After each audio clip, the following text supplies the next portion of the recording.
উৎপাদন ভালো হয় সিরাজগঞ্জের শাহজাদপুর উপজেলার বিভিন্ন বাজার শীতকালীন সবজিতে এখন সয়লাব। ফলে দামে স্বস্তি ফেরায় স্বাচ্ছন্দ্যে কেনাকাটা করছেন ক্রেতারা। উপজেলার শাহজাদপুর পৌর শহরের কাঁচা বাজার সহ আশেপাশের কয়েকটি খুচরা বাজারে ক্রেতা বিক্রেতার সঙ্গে কথা বলে তথ্য জানা গেছে।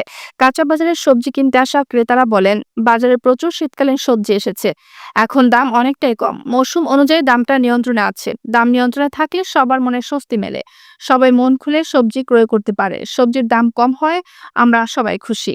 সবজির দাম যে এত কমছে, আমরা অনেকটা খুশি। আমরা অনেকটা সরকারের কাছে খুশি যে সরকার যে এইরকম ভাবে জিনিসের দাম কমায়া দিছে সরকার, আমরা অনেকটা খুশি। হ্যাঁ, মন খুলে কিনতে পারতেছি সবাই। 80 টাকা কেজি যখন আসিল তখন কিনতে আমরা হিমশিম খাচ্ছি। 100 টাকা কেজি পেঁয়াজ আসিল তখন খুব আমাদের কষ্ট হয়েছে, পেঁয়াজ কিনতে গেলে তেল কিনতে পারিনি। এখন অনেকটা বাজার নিয়ন্ত্রণে আছে, এভাবে থাকলে পরে সাধারণ ক্রেতা সবাই আমরা কিনতে পারবো। আগে পেঁয়াজের দাম ছিল বেশি, সবজির দাম ছিল বেশি, কাঁচামরিচের দাম ছিল বেশি, এখন অল্প পয়সায় এটা পাওয়া যাচ্ছে। এখন তো আমরা খুশি হবই। সরকারের কাছে আবেদন, আমাদের বাজারটা যেন নিয়ন্ত্রণ রাখে, এটাই আমাদের আশা।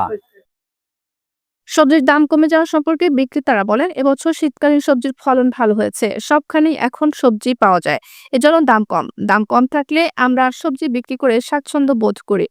এ সময় বিক্রেতারা বলেন, সবচেয়ে দাম কমে মুহূর্তে ক্রেতারা খুশি। এখন আলু 40, কপি 10, বেগুন 30, লাউ একটা 30-40, মূলা 5-10 টাকা কেজি, পাতাকপি 20 টাকা পিস, সিম 30 টাকা 20 টাকা কেজি। সবকিছু দামই কমে গেছে। কাঁচামরিচ 30 টাকা কেজি, 40 টাকা কেজি।